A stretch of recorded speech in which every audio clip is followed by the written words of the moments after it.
I call the September 22nd, 2025 school board meeting to order. It is 6:03 p.m. We are in the conference room C of the Fisher Administration Building at 12121 West North Avenue. Ms. Summers, please call the roll. Ms. Brzezinski? Here.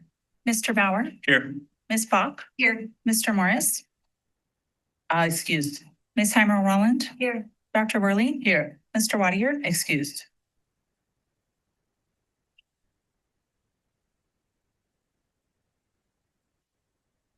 Okay, we'd like to start first with some celebration. Yeah.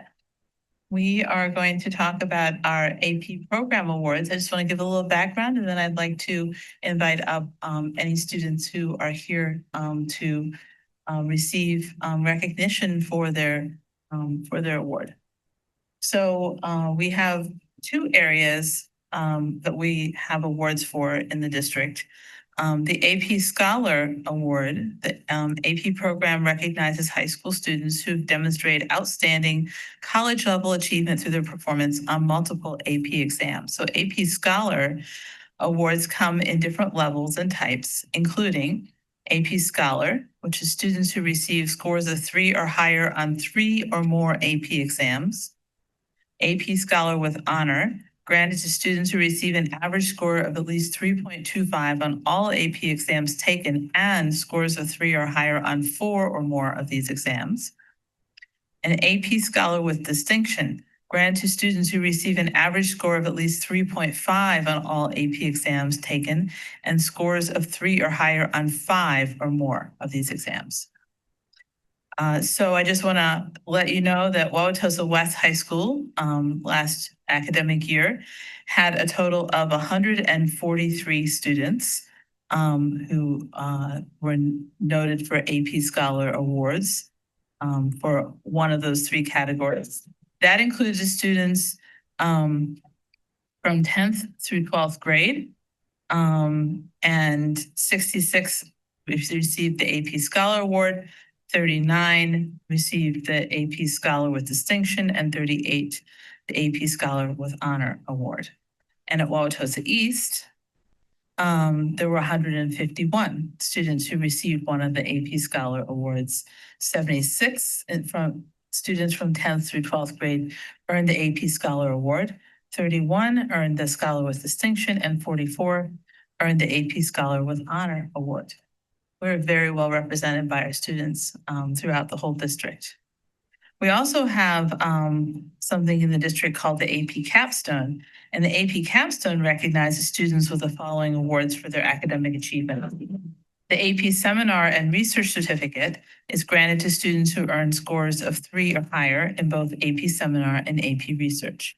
And the AP Capstone Diploma is granted to students who earn scores of 3 or higher in AP Seminar, AP Research, and on 4 additional AP exams of their choosing. So for those academic achievements, we had 12 at West and 17 at East who received one of the Capstone or Seminar awards. So we were very excited to learn all of this, so we wanted to invite students to come this evening so that we could celebrate them in public and congratulate them and also give them a certificate. So we know of at least 2 students who are here, but we'd like to invite up any students who are here to be recognized for one of the AP awards. Please come forward up towards the microphone. We'd like to read your names and do some clapping for you. Give you a chance if you want to say anything. First of all, from Tosa East, Emily Cicero, AP Scholar with Distinction. Congratulations.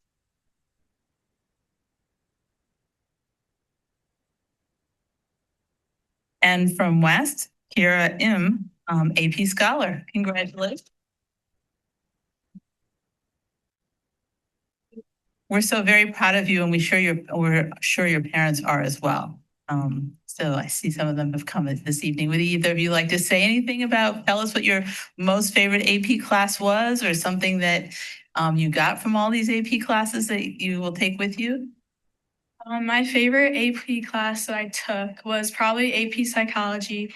It was just really interesting to like learn about the brain and like the basis of human behavior. Fabulous. Thank you so much for sharing that. My favorite was also AP psychology because we got to hold like a real brain. So that was Wow, that's really exciting. So for all students out there who haven't yet decided what to take next year, you still have a chance. If you take AP Psychology, it sounds like it's a winner. So thanks so much for coming this evening. We're very proud of you.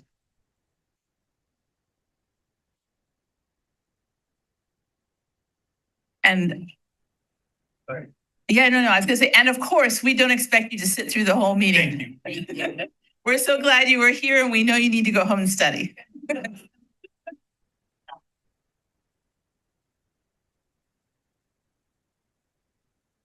Okay, well, that was fun. Wow, that's a lot of students. That's a lot of students. So the full list was attached to the agenda. Yeah. It's very impressive. Some of them are graduates now from our school system. I know there's at least one representative of a family member who has a child who's moved on to college that's in the audience as well. So a lot of our students who are either currently still with us or have graduated, we're proud of all our students. Right, family members can pick up certificates on behalf if they want to see Miss Summers over there. So congratulations again. So we will move to the part of the agenda called public comment. And after I read the public comment at board meetings policy, then we will see if there's public comment in the room, and then we will see if there's public comment online. And I see Mr. Bauer has the colored rectangles. Is there a board member who would do the 30-minute? Okay, thank you, Liz. So policy 0167.3, public comment at board meetings. Members of the board value the input of students, parents, staff members, and community members. The board's regularly scheduled meetings provide an opportunity for opinions and concerns to be expressed publicly. The board values all comments and will respectfully consider this input in decision-making. The board will take public comment on both non-agenda items and agenda items at each regular board meeting and may take public comment during special board meetings. The public comment period will occur near the beginning of the meeting and shall not exceed 30 minutes in length unless extended by the presiding officer or a vote of the board. Individuals must limit their comments to 3 minutes. Participants must be recognized by the presiding officer and will be requested to preface their comments by an announcement of their name. Public comments submitted to the board email address by 10 a.m. on the day of the meeting of the board will be added to the online meeting documents to become part of public record. Emailed public comments must include the name of the person submitting the comment. All public comments shall be directed to the presiding officer. No person may address or question board members or individually or direct statements, comments, or questions to staff or other meeting participants. Board members are obligated to follow the Wisconsin Open Meeting Law, which requires advance notification to the community of the board's intent to discuss and or take action on an item. If a public comment concerns an item that is not on the current meeting agenda, board members may not respond other than to thank and acknowledge the speaker for their input. The presiding officer may, A, limit the number of times a speaker may comment on the same topic. B, interrupt, warn, or terminate a public comment when the statement is too lengthy, directed to anyone other than the board presiding officer, obscene, or disorderly. C, request any individual to leave the meeting when that person engages in conduct which is disorderly. D, request the assistance of law enforcement officers and/or security officials in the removal of a disorderly person when that person's conduct interferes with the orderly progress of the meeting. E, call for a recess or an adjournment to another time when disorderly conduct so interferes with the orderly conduct of the meeting as to warrant such action. F, waive these rules with the approval of the board when necessary for the protection of privacy or the administration of the board's business. Recording, filming, or photographing board meetings is permitted. The person operating the equipment should contact the superintendent prior to the board meeting to review possible placement of the equipment and must agree to abide by the following conditions. A, no obstructions are created between the board and the audience. B, no interviews are connected in the meeting room while the board is in session. C, no commentary, adjustment of equipment, or positioning of operators is made that would distract either the board or members of the audience or otherwise disrupt the meeting while the board is in session. The board encourages all residents to be well informed about school affairs. Therefore, regular board meetings are live streamed and the recorded school board meetings are available for viewing online on the district's website. Executive sessions and in-services for board members are not recorded. Okay, thank you. I'm looking to see if there is public comment in the room. If you are here to offer a public comment, could you please come to the microphone?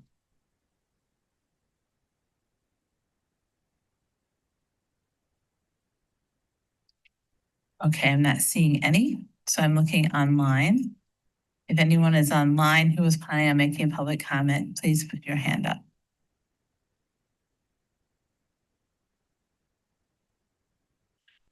Okay, I'm seeing no public comment either in the room or online, so we will close public comment for this evening and we will move on to our next agenda item. Thank you.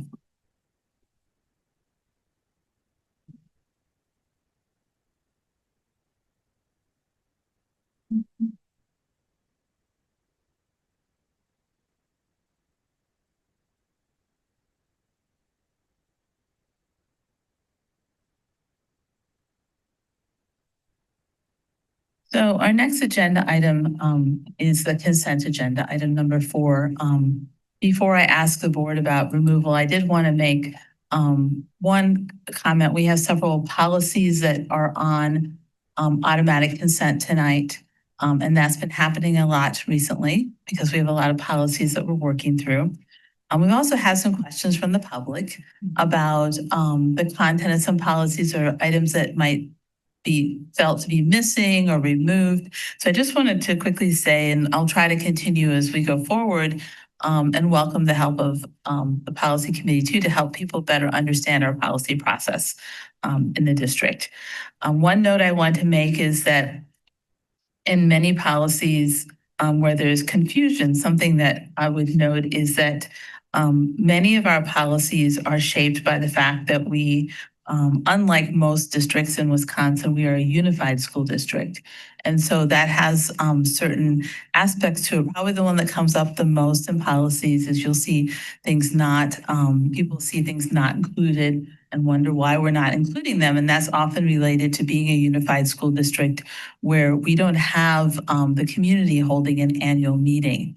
And so that's been, many policies recently have had that. So I wanted to make sure, give everyone a chance to really understand how we do policy and that factor so that you understand that this goes through the consent agenda, why it looks like it does. And the second thing about it going through consent agendas, I wanted to make sure that everyone watching or listening knows that before it comes to a board meeting and goes on a consent agenda, it's first been reviewed by the appropriate administrators. It's also been agendized and discussed at a policy committee meeting with the opportunity for public comment.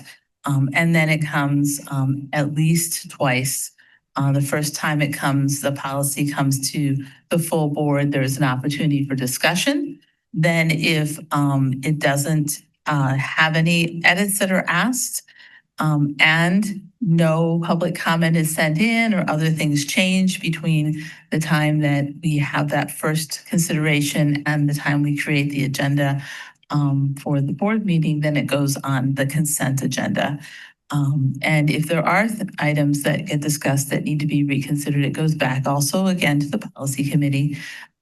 Just like the ones that go on consent, that goes back to the policy committee. But then those will come back for not on the consent agenda, but for discussion. And then the final piece of it that gives plenty of opportunity for comments and input is that what I'm going to ask now, which is that I always ask board members whether they have any items on the consent agenda that they want to remove. So if a community member had a concern running up to the board meeting about something on the consent agenda, they could reach out to a school board member and send a comment. So this is want to give you a sense, and we'll continue to try to make it clear how policy works. As a policy board, our policy work is absolutely core to who we are. So I just wanted to share that. Little couple tidbits tonight, because there have been some confusions. We've had quite a few questions in public comment and through emails. So we want to make sure as we go into consent agenda, that people understand why we're putting it on a consent agenda. Yes. Yeah, please do. So I have seen some questions and received some questions, because last meeting we did go over a lot of policies. And something I wanted to clarify too is a lot of the policies are templated by a company that we work with, Neola. And that is a company that works with, I looked it up, 360 clients in Wisconsin, and they're with 5 different states. So these are really policy experts. Yes. So that is where we start. And they come with recommendations, taking into consideration Wisconsin state law, considering federal law. So when the policy committee meets, they have that expertise leading them and going, with them throughout the whole process. If there's specific questions for our district, it also can go to our attorneys, who make sure that we're also aligning those with all of our policies, with administrative guidelines. Our experts here at Fisher also have a lot of opportunity to work. So there's a lot of work that goes into these policies that that's kind of behind the scenes. But like Dr. Worley said, it does come to the community at least 2 times. I'm actually going to pull a policy off for conversation tonight, because I did get an email this weekend. So I encourage community members, if they have questions, reach out to someone on the board, reach out to the administrators who will be working within those policies, because there seems to be 1 or 2 people in the community who are showboating a lot in the last 2 weeks, and causing a lot of confusion. And they claim to be policy experts and governance experts, and they're elected officials. But I think there's a disservice in our community right now where things are being discussed that are hearsay. One thing disappointing was that the board was questioned if we were pass a policy that would put our students at risk by not needing to have background checks for everyone who will work with our students. That is a strong policy. Everyone in this building, everyone in our schools are fully committed to the safety of every single student and staff member in our buildings. Everyone who works with our kids, if it's a volunteer, up to staffing, construction, everybody who enters our buildings has a background check on file, because their safety is the most important thing to us. So I just encourage to reach out to the board, reach out to the experts in this building if you have specific questions about any of the policies that we're passing. Right, so to that point, let's look at the consent agenda. There's a few policies on there. There's other items that board members may wish to remove for individual consideration. So I did hear, I should read this. Are there any items that any board members would like removed? I would like to remove 7440.03, the small unmanned aircraft systems for drones.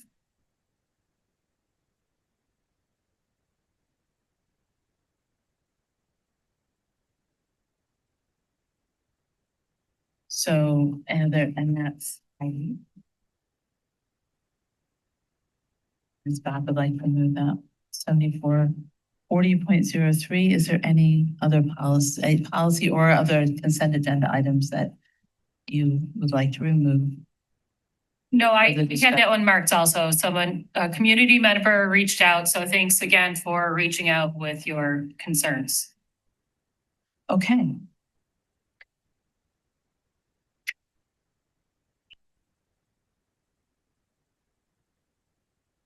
So Ms. Bach has requested item 7440.03.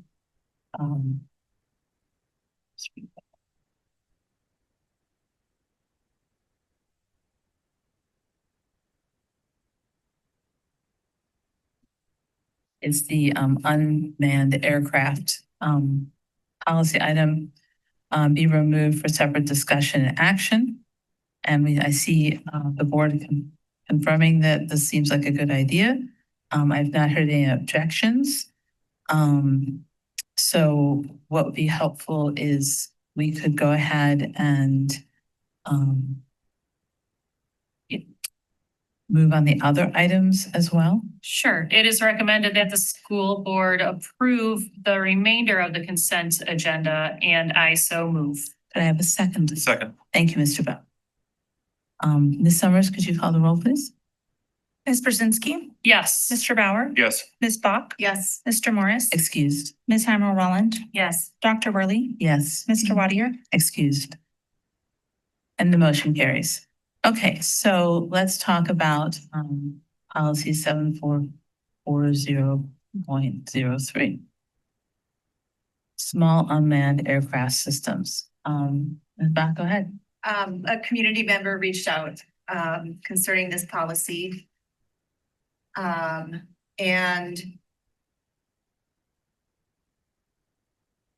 he felt that we need more information in this policy so to learn how to obtain authorization to use drones for the district. Ms. Bach, this is Jamie Price, Director of Technology. Do you mind if I comment on that? Just Please briefly. The policy itself merely states that any provider that provides a service utilizing drones abide by WIAA policies, any FAA requirements and regulations, and any local government requirements and regulations.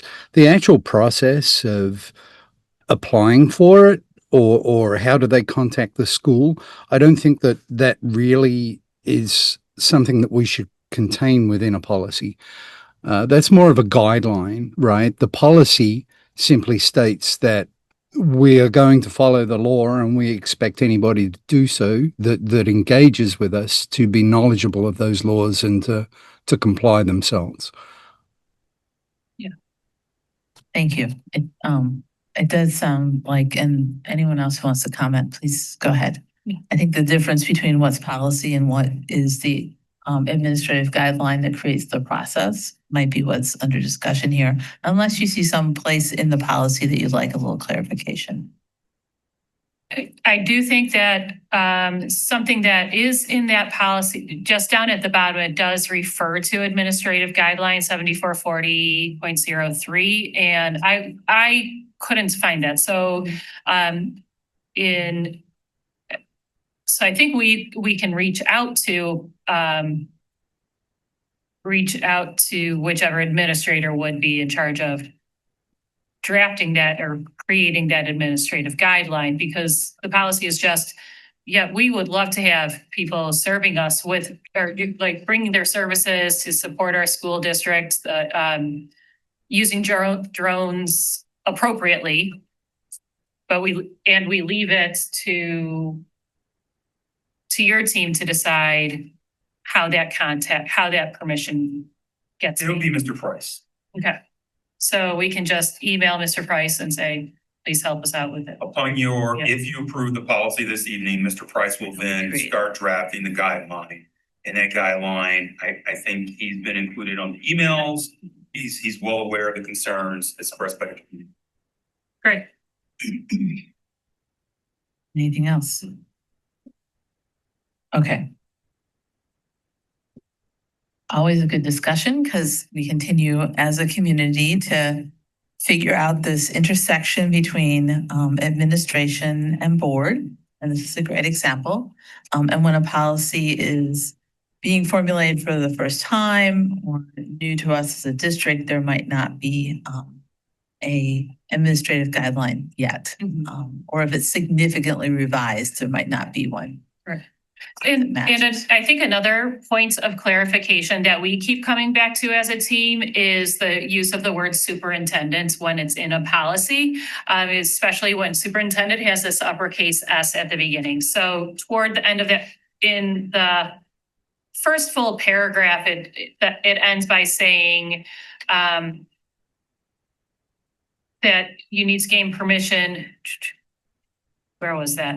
She's not authorized to do so by the superintendent, so. Yeah, so you can't do that unless you're authorized to do so by the superintendent. And that does not necessarily mean specifically, in this case, Dr. Means needs to be the one giving the permission, but our administrative guideline can give more guidance about how that looks. It sounds like this person would probably just work with Mr. Price. Mr. Price. Okay, yeah, Mr. Price will let us know how we can get that permission. Absolutely. That's accurate. Okay, so, any other comments? Hearing no other seeing no other comments or hearing no other comments, I would like someone to give us a motion that recommends that the school board approve, that item, and we can move ahead then. It is recommended that the school board approve 74. item Just say policy 74. policy 7440.03. And I so move. May I have a second? Second? Thank you, Liz. Ms. Summers, could you call the roll, please? Ms. Brzezinski, Yes. Mr. Bauer, Yes. Ms. Bach, Yes. Mr. Morris, Excused? Ms. Heimer Roland, Yes. Dr. Worley, Yes. Mr. Wadier, Excused.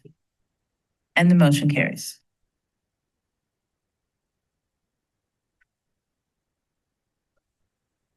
So we can move on to our next agenda item, which is number 5, strategic goal, instruction and leadership.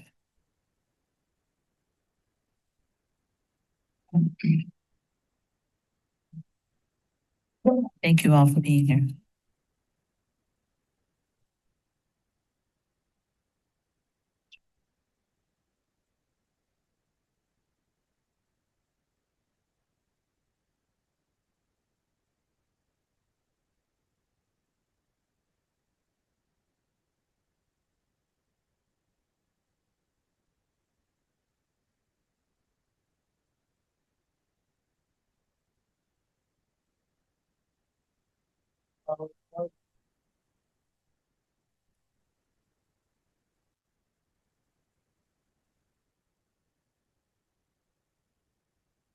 I always get so excited to hear what's going on. It's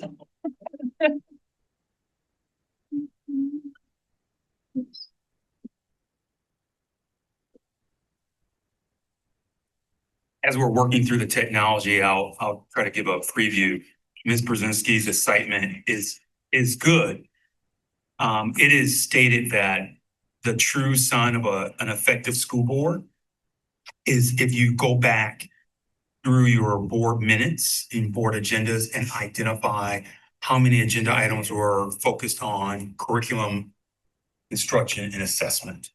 And I think over the last few meetings, you have focused a great deal on curriculum, assessment, and instruction. We're really excited to share with you the progress that we're making with our students. Our teachers deserve all the credit. Our parents deserve all the credit as partners with us. And obviously our students are working hard. You hear educators referencing the COVID era. And I firmly believe that children are coming out of it now. And it took time for our nation. But in particular, I think history will show that it was really it had an impact on children. Yeah. But I'm pleased on how our teachers have responded to the support we provide them from an instructional standpoint. I'm very pleased with our partnership with our families. And again, I've been so proud to go out into our schools the few weeks that we've been back in session, and our students are working hard. So I know Dr. Marble and her team will give you a highlight and an overview, but we have a lot to be proud of, and it's a lot of different people, teachers, families, students. But I'll turn it over and do the warm handoff. This team in front of you also deserve a lot of credit. Dr. Marble. Thank you. Good evening, everyone. Thank you for the opportunity to provide you with this update on our students' growth and achievement from this last school year. I'm joined this evening by Jessica Ebert, Director of Curriculum, Jennifer Foch, our Director of Strategy and Continuous Improvement, and Lindsay White, our Director of Data Quality and Analytics. And as a reminder to the board and community members viewing this presentation, a summary report with a link to 389 pages of data is posted on the agenda for this evening's meeting. And the summary report outlines additional academic improvements, associated impactful practices likely yielding these improvements, and opportunities for continued improvement and obstacles that are interfering with that continued improvement. I do want to take a few moments just to elevate some of the key successes that are actually also available on this one-pager linked into our board docs. One of the data points that we wanted to start digging into is around how are we comparing by different demographic groups in some of our benchmark districts. So we were taking a look at, in particular, Sussex Hamilton, Elmbrook, Pewaukee, New Berlin, Cedarburg, Mequon, Germantown, Greenfield, Menominee Falls, and West Allis, West Milwaukee, including the state average. I am pleased to share that Wauwatosa ranks in the following. Our white students in Wauwatosa ranked third highest in reading achievement, second to only Cedarburg and Sussex Hamilton. Our Black and African American students here in Wauwatosa ranked third highest in reading achievement, third only to Elmbrook and Mequon. And Forward, sorry. Thank you, Lindsay. Our students with disabilities in Wauwatosa ranked the second highest in reading achievement on Forward, only behind Cedarburg. Our white students in Wauwatosa ranked third highest on the ACT composite, only behind Cedarburg and Mequon. Students with disabilities in the Wauwatosa School District ranked second highest on the ACT composite, only behind Mequon. And white students in Wauwatosa ranked third highest on the ACT in English and Reading, only behind Cedarburg and Pewaukee. So again, I just want to highlight that there's a lot of talk at times around how Wauwatosa is not producing the same outcomes as it used to. And if we disaggregate some of our data, we are exceeding some of the school districts that are typically compared to Wauwatosa. A couple of other key highlights: the percentage of students who met or exceeded their targeted reading growth from fall 2024 to spring 2025 was the highest in 3 years, as measured by STAR. The following schools saw an increase in student math proficiency on the Forward exam from the spring of 2024 to 2025. Lincoln, Longfellow, Underwood, WSTEM, and the Wauwatosa Virtual Academy. The following schools saw an increase in ELA proficiency from 2024 to 2025 on the Forward exam: Eisenhower, Lincoln, Washington, and Longfellow. So again, kudos to our administrators and our teachers and our support staff in each and every one of those buildings.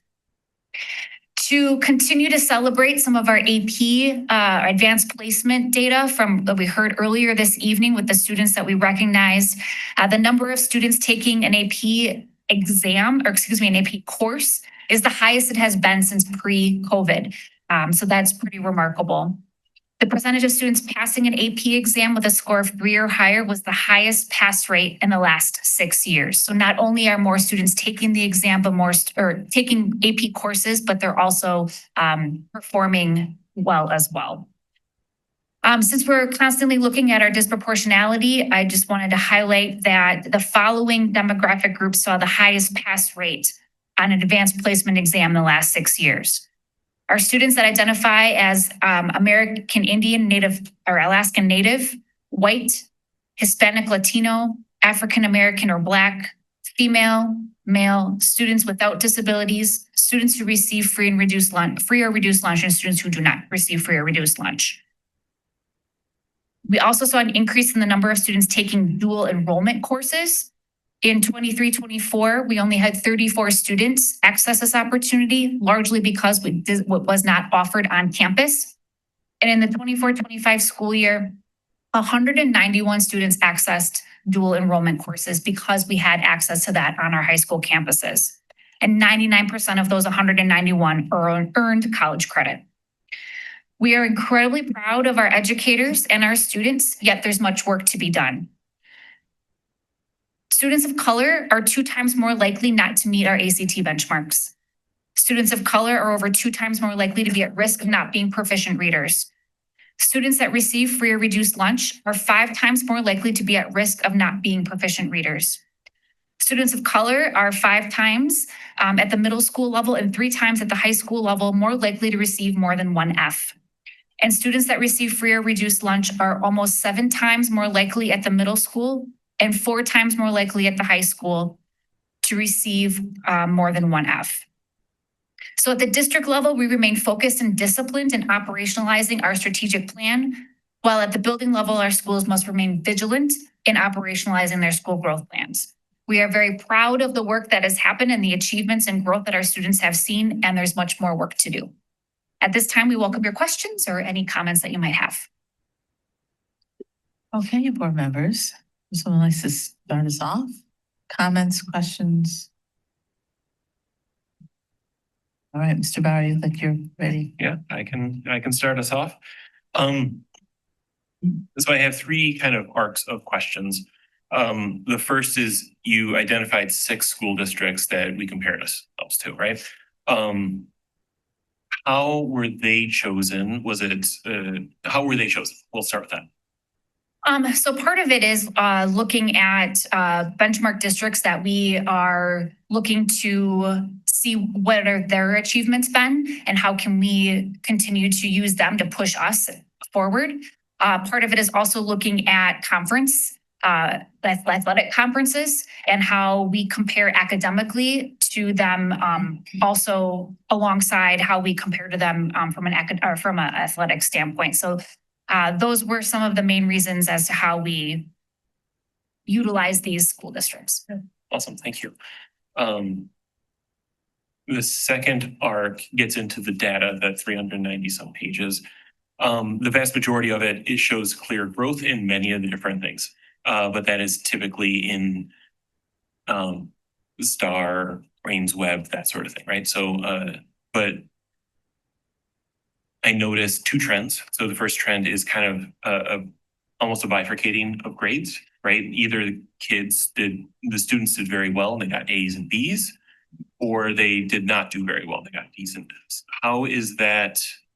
One, is that an accurate representation or understanding? And 2, how does that kind of play out throughout your planning, through planning at the school level? What are we doing to address that? So I want to make sure I paraphrase the question. So you are asking about the grade data in particular and how that plays into our planning moving forward. Is that? Yeah, right, because it's a bell curve, right? Or it should be a bell curve, but it's not. Actually, it should not be a bell curve. It should not. It should not be a bell curve. Really, if we are doing our job well, we would have we would have 80% of our students or more above that C level. So our aim is to push to have all of our students passing with developing mastery with a C or better. So when we think about, and I believe this was in the summary as well, when school districts are doing their job really well, we have 80% of our students meeting proficiency. So we don't want to look at a bell curve. So when we think about how do we address our students that are receiving D's and F's, it's really about what is happening at the school level and how can we wrap around and support them.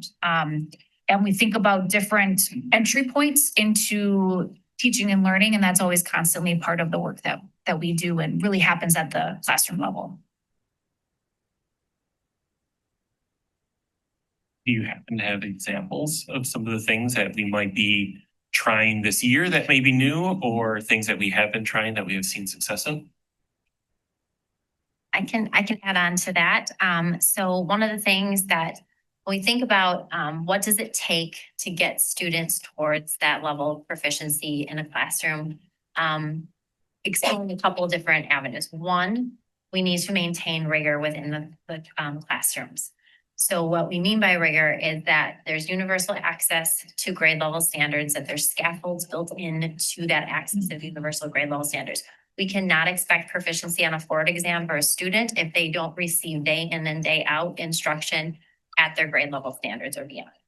So that is like the driving force of the work. And so our coaches, our coordinators writing assessments or ensuring that every single content area has really strong assessments that teachers utilize to see what is the core understandings within this unit that we want students to know and be able to do, and then to be able to backwards map and plan instruction to reach those outcomes. Because if we know those assessments mirror that learning, then, you know, we're marching towards kind of those benchmark assessments or strengthening those benchmark assessments like STAR, AIMS, Forward.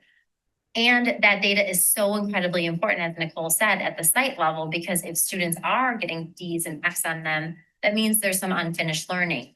And so working with our educators, again, our coaches, helping to support within the classrooms or as grade level teams look at that data to say, what might we try? What might we do in order to respond to the students that received a D and F on this common assessment? That's the work of PACE. I know we've talked a lot about PACE, but there are core components of what it takes to do high quality planning and what it takes to respond to instruction. So that's kind of rigor at its finest. The next is we think about differentiation. We think about what is it with our planning and the work of PACE that we ensure that we're monitoring what each and every one of our students needs and responding to them with higher level questioning, additional practice or attempts, maybe some online tools that support some skill gaps. So kind of looking at ways that we can differentiate when it's in the classroom. And then like the third area is what we call layers of support. And that is in service of our multi-layered system of support, MLSS. And that is so important for a school district to have in place, because what it says is that we're going to do really strong core universal instruction. Then we're going to layer on support. We're going to go to kind of the tier 2 level and a layer support for students who are showing that that's a need. And then our students that have really intensive needs, Jenny can speak to this more, in more support of that is where our academic specialists serve and support. So data drives all of those decisions around tier 1, tier 2, tier 3. Something that we are trying at our middle school is responding in that, well, across actually our K-8 schools, responding to tier 2 has been a gap in Wauwatosa. So we're trying to get really strong at tier 1. We've been attending to tier 3, but our tier 2 or our targeted layer, we call it different things, targeted layer of support has been really missing. And in a system, we need to be thinking about if students aren't understanding and it's not happening through differentiation, what's the layer of support? So in our middle school classrooms, both in ELA and math, that is something that we're really working on with our educators, especially in our preparation for math changes that are happening. And then again in ELA. So I said a lot there, but those are some examples. That's how we really think about that data to move and deliver really targeted support and instruction for students. Does that give you some sense of clarity, or did I say too much? It'll take some time for me to go through all of that. I'm sure I'll rewatch this part. But no, I think that makes a lot of sense. And it does lead into, and is probably redundant with my third arc, which is while Ames Web and STAR is very clear that we're growing across the board almost, in almost every category, the forward exam is much more murky. And I would imagine it's very similar kind of concept of how are we helping students do well in the forward exam, making sure that we're not necessarily teaching to the test, but we're supporting them so that they're looking at grade level. So I don't know if you have additional things that you're doing. I would just reinforce like the biggest anchor that we have brought forward in terms of helping students be prepared for the forward exam is making sure that they have access every single day to grade level content. That's the biggest. We've noticed before when we standards based. Yes, we noticed before we had some of these things in place, especially at the elementary level, we could not guarantee that all students had access to grade level standards every single day. Now we can. So Dr. Marble, in 45 seconds or less, can you explain what you presented last board meeting and why that work is so critical to answering Mr. Bauer's question around how can we get better at Wisconsin Forward and tie it to standards-based grade level instruction. It's really staying focused on the curriculum implementation and that's it. So our prior system was not grounded in teaching standards-based grade level instruction. And so when you have a system where every teacher was asked to develop their own curriculum, some teachers were really good at it and some teachers were not, because that's not their job. The district failed those teachers by not having a standards-based curriculum that they could implement and also had support in implementing. We provide the support through having curriculum coordinators and having instructional coaches. So when I hear people say, how are we supporting teachers? We're supporting teachers by ensuring that there's a curriculum that is standards-based and appropriate for the grade level. We have a curriculum coordinator that can answer questions for those teachers. And we have building-based instructional coaches that are supporting those individuals. But what Ms. Ebert didn't say, I'll try to say it in a more direct way. At the core, when we hear what else can we do, it is ultimately at the classroom level between the teacher and the student. And so when she talks about tier 2, that is a teacher identifying the fact to say, well, Liz is struggling with my universal instruction. What am I going to do to help Liz? What am I going to do to help Liz? Not what will an academic specialist do, not saying, I think Liz may need special ed services. Tier 2 at the core is getting into those PACE meetings that we talk about and identifying, having the teacher say, what am I going to do? Because we can't provide those tier 3 services unless we have exhausted the tier 2. That's what you were saying, correct? Those layers of support are so. Yes. And then is that also part of the conversations that happen during those PACE meetings?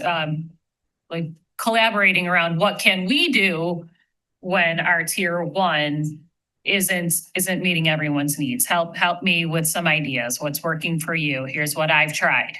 Exactly. And that's why it's so important for us to have fidelity to our curriculum, because those collaboration meetings, those PACE type meetings in the past, if I'm teaching this and Jessica's teaching this, but we're both actually teaching 3rd grade, we can't actually learn from and with one another to better support students.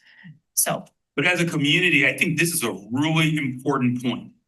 We don't help students if the message is, I know the teachers are trying their best. I'm not sure, I'm trying to paraphrase here. I'm not quite sure if tier 2 happened or not, but the district should intervene at this point now because we know teachers really work hard. We have to have teachers have that productive struggle at the tier 2 level to identify, to say, I taught all the students. I taught all 25 of my students. Of the 25, 7 really need me to drill down and do something else.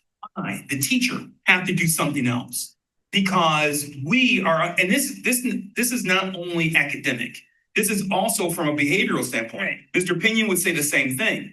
We're unable to qualify someone for special education or give them more services unless we can say we've exhausted tier 2. We tried everything we can do at the tier 2 level, at the classroom level, but we don't help students if the messaging in the community is, but we love our teachers and they're working hard. Now you, the district, need to deploy more services. It actually makes the situation worse.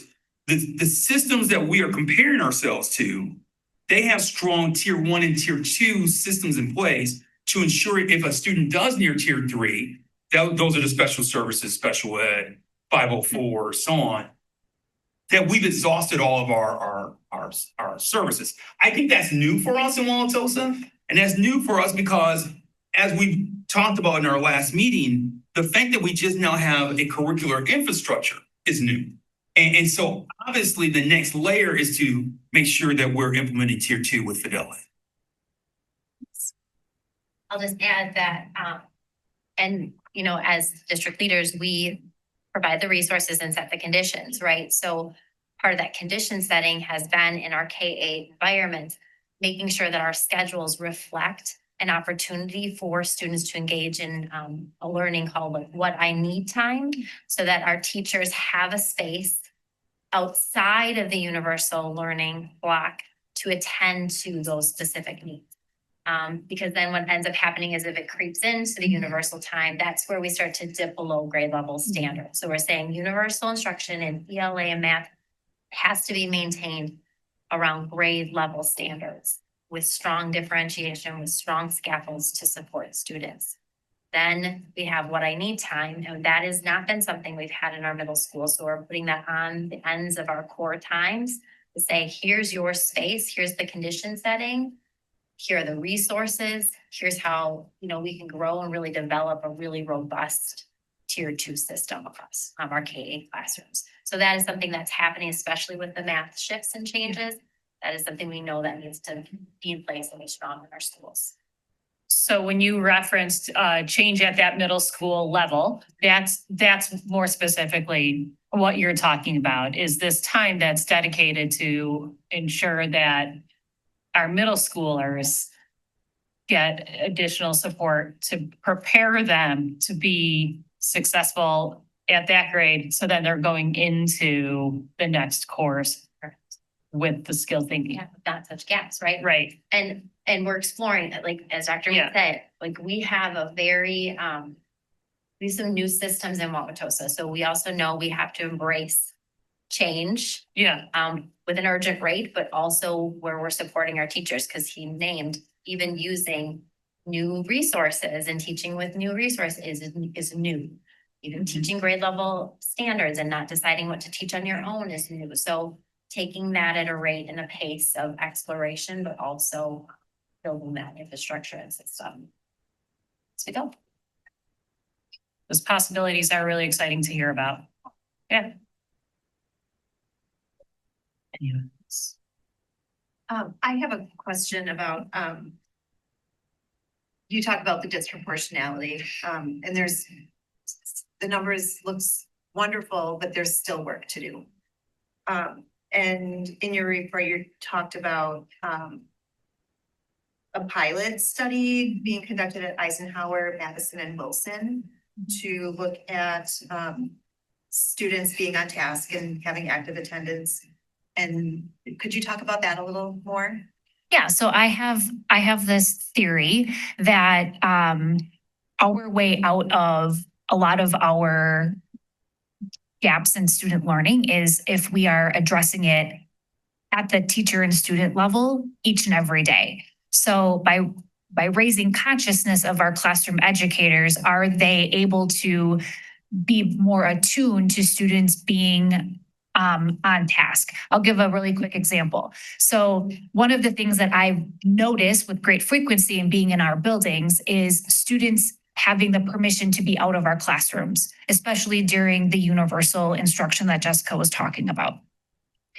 And that if that is happening day over day, that has an impact on whether or not our students are learning to the depth that we need them to learn. And what I've also noticed in being in our schools over the last few years is that the students that are finding their way to be out of the classroom are students that need to be in the classroom the most. So I reached out to 3 of our elementary principals, Mr. Stein, Dr. Miner, and Mrs. Giardo, to see if they would engage in this study with me. It is 5 days old in terms of us launching the study, but already the consciousness of the classroom teacher is heightened in being able to be really aware of what the students are not doing. And then we have strategically done this at the very low elementary level because we have more readily available data to be monitoring to see if it's having an impact. So stay tuned. Thank you. May I also just use this a little different topic, but I can use this opportunity to state to our secondary school families, please get your child to school on time. We are monitoring first hour attendance, and in some of our secondary schools, we have up to 9% of the students are tardy for first hour. So to go along with Dr. Marble's statement, it's hard to set the right academic tone in a building if you have students coming in and out and getting settled throughout first hour. It does not set that tone. Dr. Worley has appropriately asked, so when are we going to then have the larger conversation of starting school later? We are prepared to have that conversation. That's coming down the road at some point. But until further notice, please, The times stay the same. the time right now is the same, and we need students to come to school on time. We're trying to work. I've asked Mr. Pinion to start working with our secondary principals to create incentives. If our PTAs and PTOs at the secondary school level can work with their high school and middle school principals to create incentives, but it's a challenge. So thank you for giving me that entry. Of course. Tamara, did you have something? Yeah, something that wasn't in the one pager that you shared was information about the Act 20, the early literacy. I have talked to a lot of the staff who have been helping implement and monitor the reading plans. And they have just had really positive feedback to share with me from the support that they've received from the district administration. All admitted that it was a lot of paperwork and a lot of extra work from what was expected of them the year prior. And I also want to appreciate that it was unfunded by the states. So we really had to pull together resources that we already had. And so that means that those staff members who've been implementing this and monitoring it really stepped up for the district and for those students last year. It looked like about 27% of our students who started at an improvement plan moved out of it. What I know, and it was first year. So what would 100% ideal, obviously. What is your goal for like the next 2 to 3 years as we learn more about and get better at implementing interventions for those kiddos? One of the benefits of Act 20 really forced us to develop a tier 2 system in the classroom in January. So we went from not having a fully developed, particularly at our primary grades, because when we're talking Act 20, we're talking senior kindergarten to grade 3 for personal reading plans. It really brought attention to the fact that we could, in fact, have a tier 2 system to address students' gaps in their literacy learning. And our teachers then had the ability to monitor it through a platform. So for example, an oral reading fluency probe could be administered every week, and a teacher could see week over week the improvement that was being made with a student from the work that they were doing. Prior to that, those practices had been really relegated to tier 3 with an academic specialist. And to add on to the conversation from before, when a student is working in tier 3 with an academic specialist, our classroom teachers also still need to layer on, because the goal of tier 3 is not grade level proficiency. It's to get you to the place so you can go back a layer of support and re-enter without needing those intensive services. So sometimes there's a misconception that working with an academic specialist means I'm going to work with you until I am completely grade level proficient. And that's not how the layers of support necessarily work. But Ms. Foch, can you, the percentage that we're looking at for exit? Our exit rate of tier 3 intervention hovered around 23 to 34%, depending on the cycle and the subject. So we've set the goal this year for all cycles of intervention, literacy or math, to be 30% or higher as a team. That's our goal for the year. And we're really getting into it this year in terms of assessments and how do we know and how do we really make sure we've identified the correct skill a student needs to work on, and then matching that intervention appropriately. So that's a big focus for our team this year. The last thing I would add is I also know teachers in other districts who don't have a strong support and have the strong system that TOSA does. So we hear a lot about the heavy burden, all the administrators we have. Districts who don't have that definitely did not see a quarter of their students move out of the reading plans in a half of a school year. So just kudos to the hard work and all the data that they have readily available so that in real time they can see where the students are. As an early childhood teacher, I was just really impressed and excited to see that work in a really short amount of time. Yeah, our coordinators, coaches, and the data team were really integral in pulling all of this off. So we'd be remiss if we didn't call attention to those folks and their hard work. Okay, I just have a couple of questions. First of all, thank you for the report. Very exciting.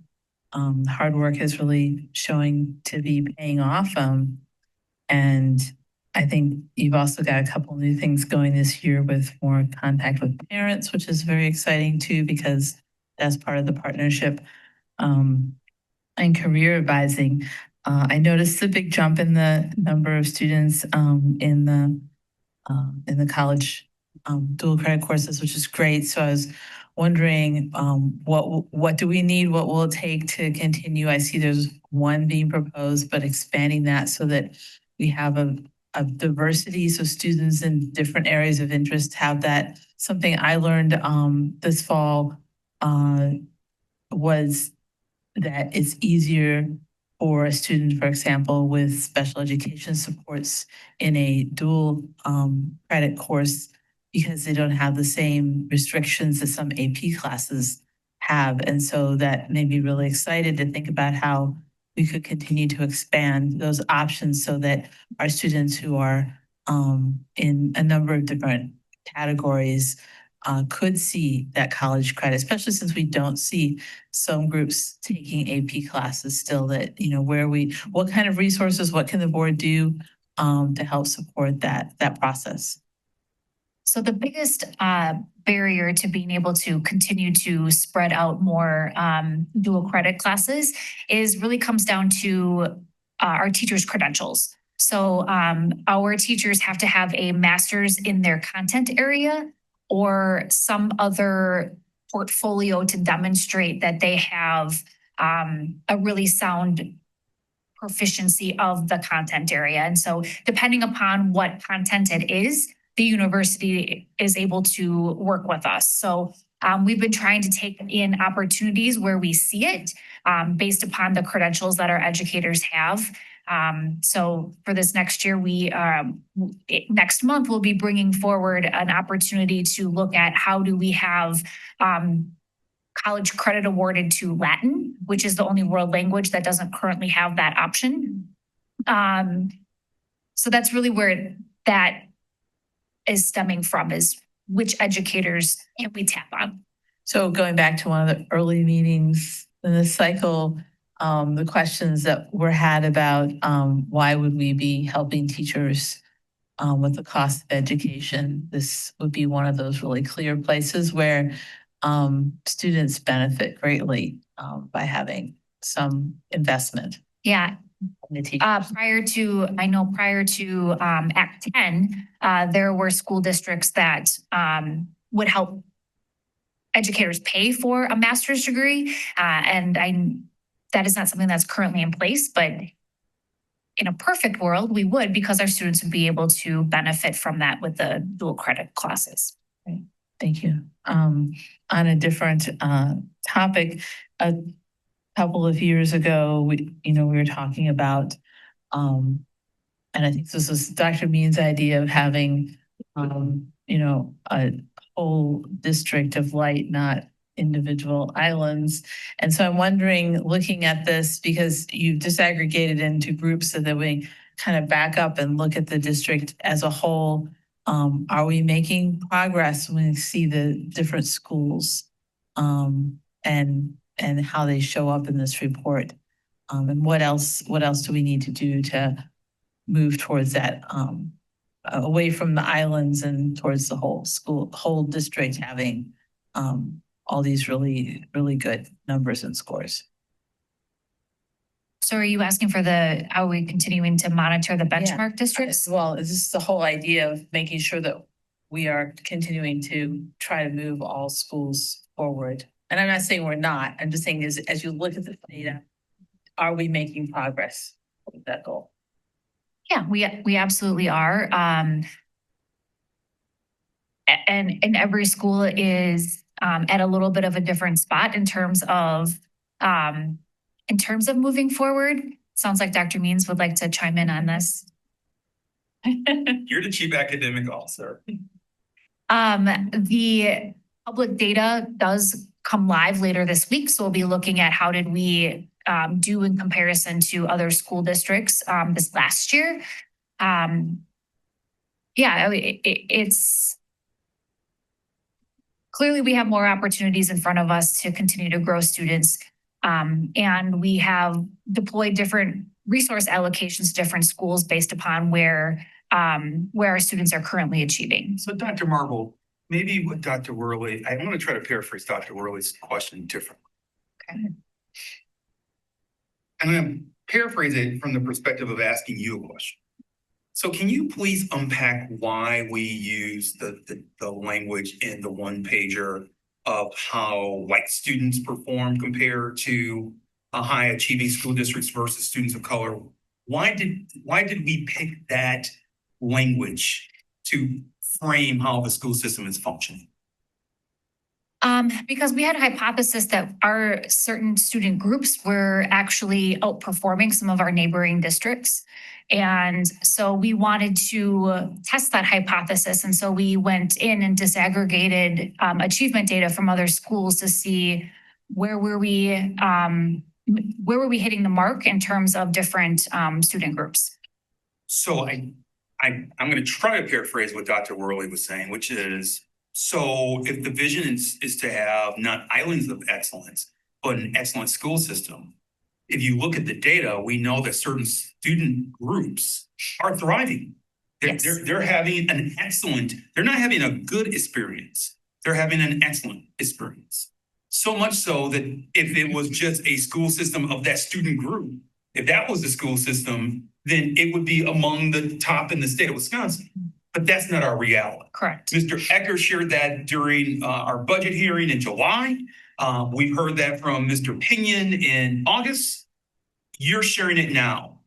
So again, my paraphrase, I may be off, but my paraphrase of Dr. Worley's statement is, so great data, what are we doing to ensure that all of our students have a rising tide? And we don't want to prevent the students who are achieving well. We want to make sure that those students continue to achieve well, but what are we doing systemically to bring all of our students along? And I was also thinking about the balance between different schools, right? So that ongoing, not what are we doing, but how are you feeling about what we're doing? Because you have several initiatives in your systems work that are aimed, like we talked about the WIN and we talked about getting the resources into schools. But when you look at it, when you see this data, maybe it's just still too soon to know a lot. Are we making, are you seeing, are we heading in that direction of seeing that much more dispersion of success would be another way to think about it. Is it more dispersed across the district rather than concentrated in certain spaces? So I'll jump in and give you a couple more seconds of think time. I think one thing systemically that I'm really proud of is that we have grown to a place of being okay in identifying schools who have needs and marshaling the resources there. I think we've done it with a number of schools, Underwood, Madison, and Eisenhower in particular. I think Whitman would also fall into that category. And I remember vividly my first year where I pointed out the disparaging data in those schools. My vision was always, let's get our system now in a place where we're comfortable ensuring that the schools who have the greatest area of need, we provide those resources to them. I think we've made a good transition in that space. So Dr. Marble, I'll turn it over to you as Dr. Worley's given us a really juicy question to respond to. Yeah, and I would say that some of the data that actually doesn't show up in this current report because it's that fresh is we have a number of schools that are starting ahead of where they were from last fall. And so that's a good sign that especially with when we think about the summer slide, so to speak, we are not seeing in some of our schools that significant dip. So that's really promising too, that we're starting a little bit higher proficiency than the year before. Yeah, that's great. Thank you. Dr. Rowley, so the way I kind of heard your question It's like, so we started off with all these islands and some were big islands that most students, so are we moving into like one big island? Like, are we moving closer to at least having a big island versus big islands and smaller islands? Yes. Like, Randomly chose those students, but they Right. fall across the different. Yeah, parts of the and I guess district, so- I'm not looking at it from a student outcomes perspective. I'm looking at it from a perspective of what are we providing in terms of teaching and learning to yield those outcomes. And so when I think about coherence, there is a much greater sense of coherence amongst all of our traditional elementary schools, both of our middle schools and both of our high schools, where you can bring the teachers from all of the third grade teachers, for example, or all of the biology teachers together, and they're all able to talk about the same thing that did not happen a number of years ago. That's a great example. And I think we know that there's multiple factors that pull at the student, ultimate individual student success. So, a certain, maybe like free and reduced lunch might have an impact more in one school than the other. Attendance, so we were talking about that. But my sense was just like, it sounds like we were headed in that direction of being able to think of ourselves as a progressively successful school district, not a district with one or two successful schools. If that's another way to think about or phrase it. Yep, absolutely. Great, thank you. I don't have anything else. Anyone else? All right, thanks so much for your time and for all the great data. Thank you so For much. all your work to get us here. Thanks.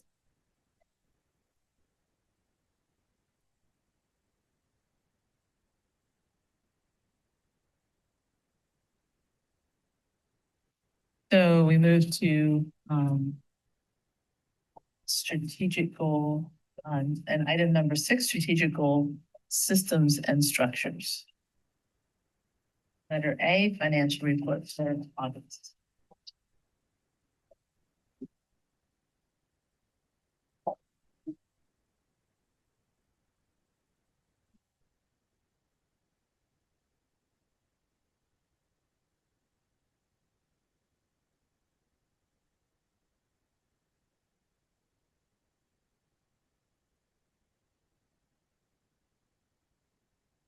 It's open.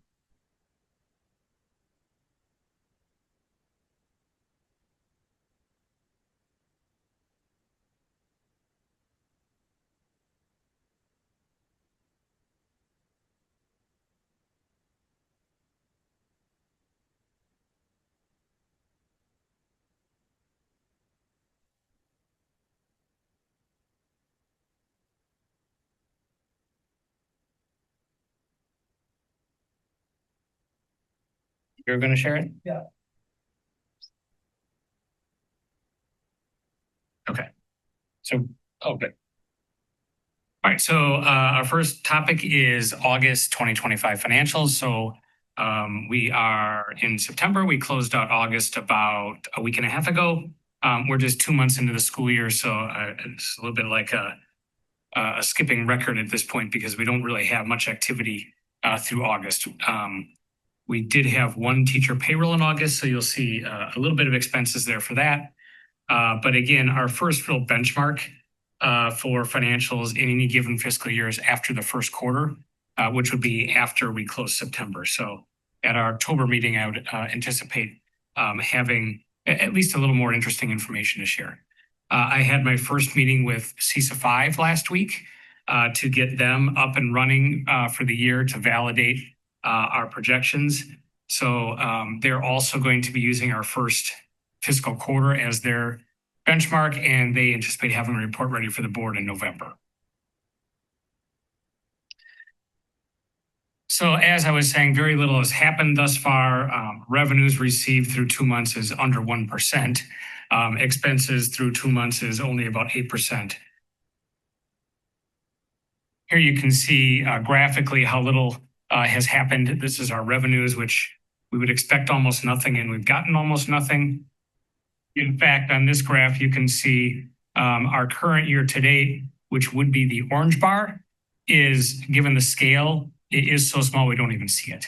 So we've received minuscule amount of revenue, which is to be expected. We don't receive state aid until the winter. We don't receive property taxes until the winter, and those are our largest sources of revenue. Here, the scale's different, so you can see we have received some revenue. Again, very little amounts, but you can see our current versus our projection. On the expense side, since we do have expenses every month, you can see we have more activity here. Again, only about under 8% of total expenses. We're trending a little high on things outside of salaries and benefits, mostly our purchase services, much like we were last year. I expect that'll revert to the mean as we keep our eye on it. Salaries and benefits are right where we'd expect them to be. And again, just a reminder, what are we looking for on these graphs? When we're looking at this graph, we see the budget in blue. So that's, obviously we haven't spent much yet. Our projection is gray, and where we currently are is orange. And ideally what we want is for the gray and the orange to be close, for our projection and our actual to be, a tight variance there. On the left-hand side of this chart is last year. On the right-hand side of the chart is this year. So again, you can see we're very similar to where we were last year at this point, just in terms of total revenue received and total expenses paid. And each month I give a projection of where we're going to end the fiscal year. I didn't want to exclude this because I give it every month, but again, this is, we're right on track, but I wouldn't expect anything different at this point in the year. Any questions on the August financials? Seeing none, please proceed. Thank you. So our next topic is a wrap up of our year-end financials from last year. So I've got two.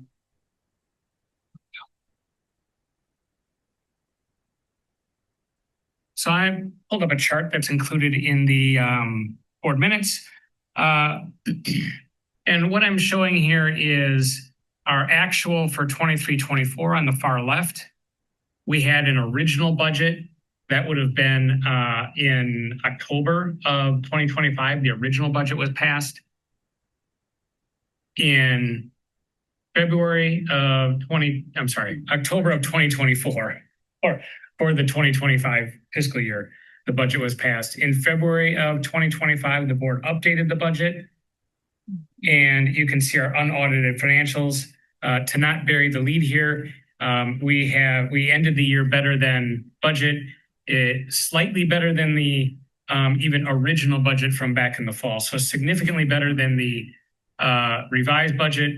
That's primarily due. Our expenses were right on where we expected. We had some welcome good news with revenues, in particular with some revenue we got from, there was a special state grant regarding social workers. And I want to give Emily credit for work she did with Jess on applying for this essentially social worker grant to give us additional revenue. And we also received more revenue than anticipated this year for our juvenile detention facility at Bell Phillips. So that is the bulk of the reason for the positive variance there. The only thing I'll add is this will be good news. We have borrowed $15 million of our total $60 million for referendum. In calendar year 2026, we'll be borrowing the remaining $45 million. This will be very helpful for our ratings with Moody's. This combined with our planned surplus going into fund balance for 2025-26 will be very favorably looked upon.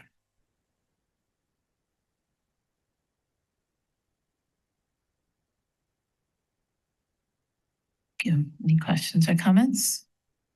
I'll just say thank you for bringing in the structure to be able to make the pivot in February. So we saw specifically where we were overspending, and we were able to not have to wait till the end of the year, and the audit that took place was taking place now. So appreciate you, and I know Jess does a lot of work in your team, also looks at these numbers probably more than you want to, but it's very much appreciated. So thank you for your hard work. Thank you. I'll pass that along to my team as well. Okay, thank you. We can move to letter C. Resolution authoring temporary note borrowing in an amount not to exceed $16.5 million issuance of tax and revenue anticipation promissory notes and participation in the PMA levy and aid anticipation notes program. So that is long verbiage supplied by legal regarding our cash flow borrowing. It's technically called a cash anticipation note because we know we're going to be getting the cash. So it's in anticipation of that cash coming. It's backed by a guaranteed tax levy essentially. So we had discussion about this 2 weeks ago, and this is up for action tonight. Jamie, you want to unshare?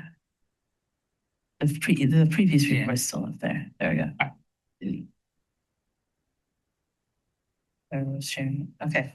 Yeah. All right. So we should put the motion on the floor and then see if there's any further questions or discussion. Mr. Bauer? It is recommended that the school board approve a resolution authorizing temporary note borrowing in an amount not to exceed $16.5 million. Issuance of tax and revenue anticipation promissory notes and participation in the PMA levy and aid anticipation notes program. And I so move. May I have a second? Second. Thank you, Ms. Hyman Rowland. Questions, comments, further discussion? Can you just summarize one more time the benefit of making this move now and working with this pool? So we would have to acquire money for cash flow regardless. So our choices would be to work with a local bank, get a line of credit, or join an investment pool. With the investment pool, we're able to, the group of school districts that is involved pools resources towards legal fees, for instance. So on the fee side, it's lower, and on the reinvestment side, because we don't use all this money at once, so we also reinvest it. We only draw from it when we actually need it. So that group of districts has a larger sort of bank of funds that they can yield greater interest rates on the return. So we get a lower rate because we're borrowing more, and we get a higher rate because we're reinvesting more. Okay, great, thank you. Just so that the community understands as well, could you just briefly explain why we are borrowing this money and that is not due to any poor decisions or mismanagement? Yeah. So about 40% of school districts in the state cash flow borrow.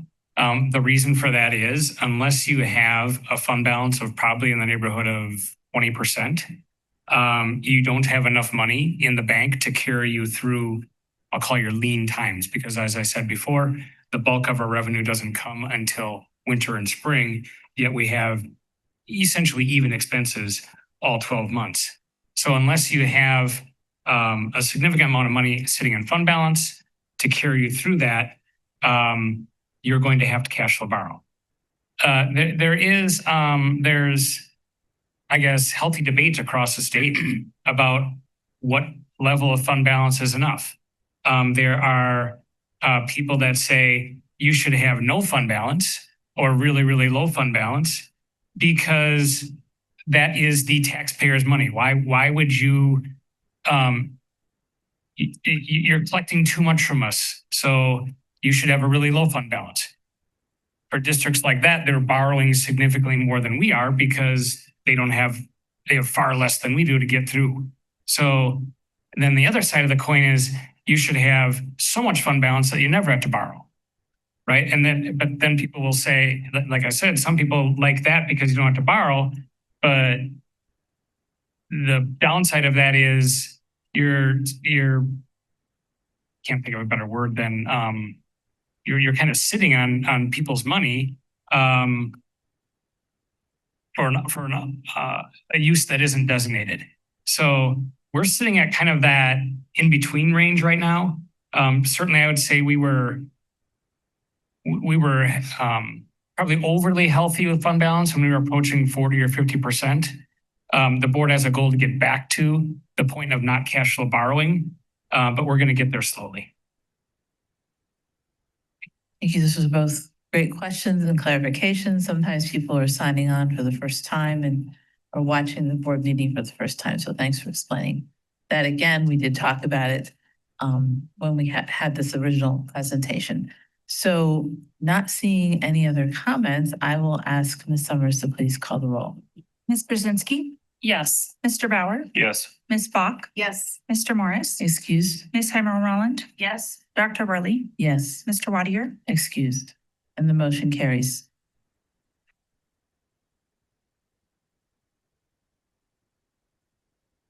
The next item we discussed at the last board meeting as well, this is an emergency repair to a chiller at West High School. Okay. Can we, Ms. Bach, do you have a? It is recommended that the school board approve the proposal to replace the variable speed drive system for the centrifugal chiller at number 1 at West High School, and I so move. May I have a second? Second. Mr. Bauer, thank you. Any further comments or questions? We established at the last meeting that there are 2 chillers and one of them has had a loss of working and needs to be replaced. Meanwhile, there is still cooling happening, but we need to get the school back to its full capacity.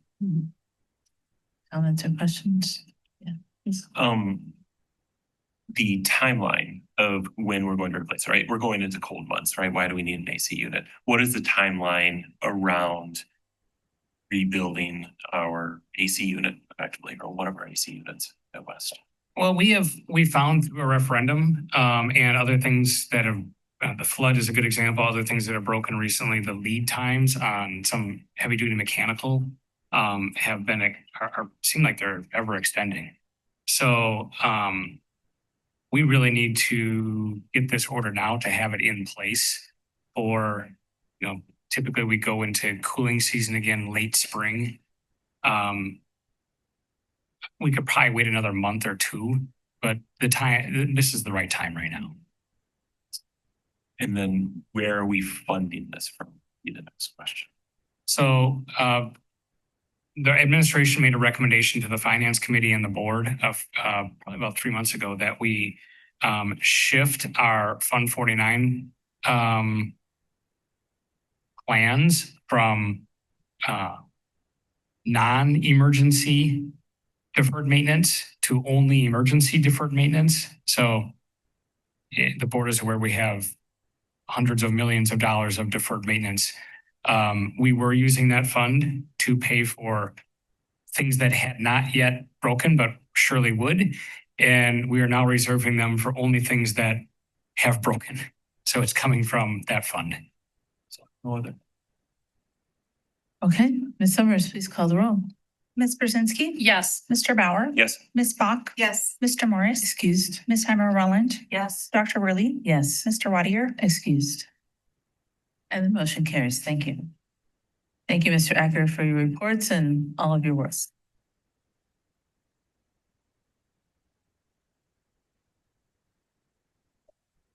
Okay, so we're ready to move on to item number 7 for governance. And the Legislative Advocacy Committee has an update. Yeah, absolutely. So this actually comes from the discussion from 2 times ago, where it was requested that the LAC provide more regular updates on what is going on, what we are up to, and kind of building up that pipeline. So in the past month or so, Mr. Morris and I have met, talked through what we would like to execute in terms of resolutions, taking a stand as a board, or at least proposing that we take a stand as a board, and how we're going to get the word out to our elected officials or other groups that we're passing resolutions on, right? WIA would be an example from last time we met. One of the things that we are keeping an eye on is the development of the ad hoc secondary school committee, because, well, depending on the recommendations that come from that group, depending on the recommendations that come from the district, that would likely lead to a referendum, right? We just talked about things that we have hundreds of millions of dollars worth of deferred maintenance. So I wish them, the ad hoc committee, luck in figuring out what they would suggest. But that said, in whatever decision gets made, it will likely have significant ripple effects across the entire city. So one of the things that we propose that this board should consider is what those ripple effects are, how they're going to affect our colleagues over at City Hall and our constituency as a city. In the attachments, I have a letter that would be addressed to Mr. Archambault, which would be Dr. Means' analogous person, right? The city administrator, right? It would be a very interesting meeting to get us and the Common Council and the mayor all in the same room to talk through all of these issues and how our plans will affect them, so that we can take that into consideration as we get our own house in order and we figure out how we're going to do this. So the recommendation is that the LIC is asking Dr. Worley to send out a letter to have Dr. Means and Mr. Archambault to plan a meeting amongst our two groups in February, March, somewhere along those lines. By that point, we should have the recommendations from the secondary ad hoc committee. It would give our two leaders time to organize a meeting like this and to set an agenda around it, so that we can have this kind of robust conversation with the entire city. Thank you. And this is not unprecedented. We have met before, so it's good timing. Even if we didn't have a major issue, it'd still be great to coordinate a meeting. So you're just announcing this and You guys wanted an update? I have an update. Yeah, perfect. That is our request for you, is to send that letter out. I would also send it to the Common Council and to the mayor, just so that it's all above board and everyone knows exactly what's being asked. And then we'll see if they are interested. Okay. Other board members, any comments or questions? Just to piggyback back off of that, I appreciate that the school districts and the city would want to work together. We're a unique situation in that our tax dollars are coming from the same group of people.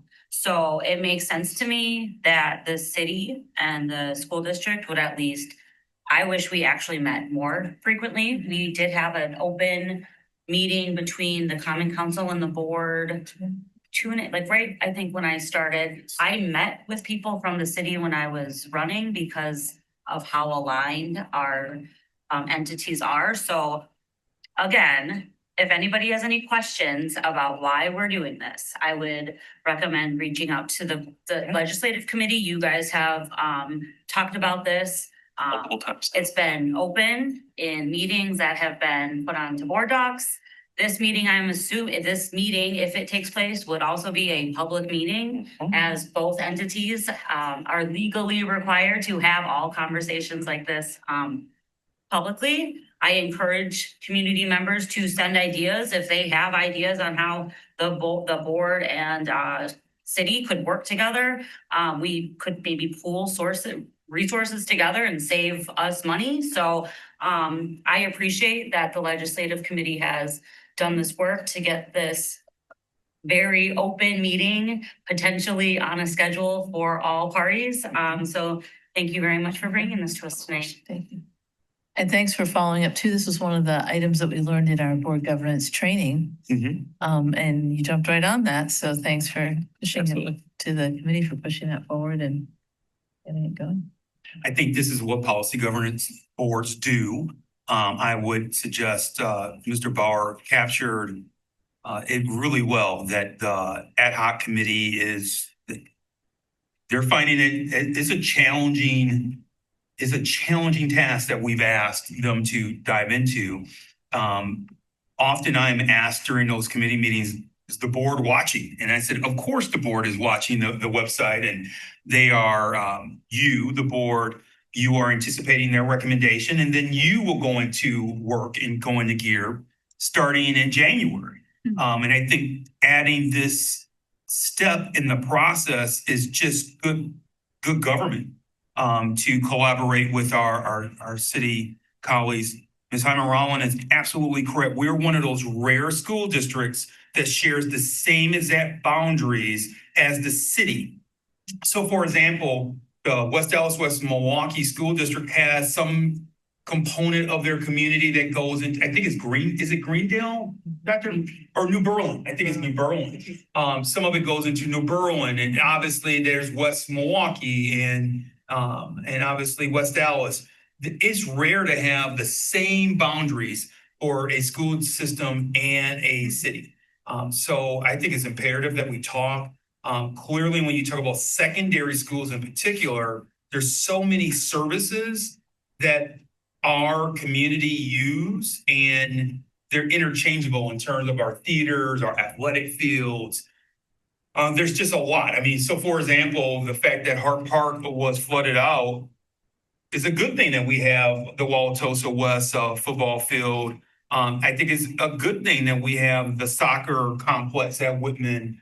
Those are just examples of the impact of this committee, ad hoc committee, and its work. So I appreciate Mr. Bauer, and Mr. Bauer and Mr. Morris put a lot of thought into the communication that will go to the city. But I think it's just you're doing your due diligence when you have this task in front of you in January to have that collaborative meeting in place. And yes, Liz is absolutely correct. This is not new. You have met with the city council in the past. I'm really proud of our relationship. I feel like we have a strong and collaborative, collegial relationship with the city of Wauwatosa. Great. We can move on to our last item of the evening, adjournment. I'm going to ask for a volunteer since Mr. Morris was excused tonight. The time is 7:41. I move to adjourn. All right, may I have a second? Second. Ms. Heimer-Rollin, thank you for that. And Ms. Summers, please call the roll. Ms. Brzezinski, Yes. Mr. Bauer, Yes. Ms. Bach, Yes. Mr. Morris, Excused? Ms. Heimer-Rollin, Yes. Dr. Worley, Yes, Mr. Wadier. excused. And the motion carries. We are adjourned.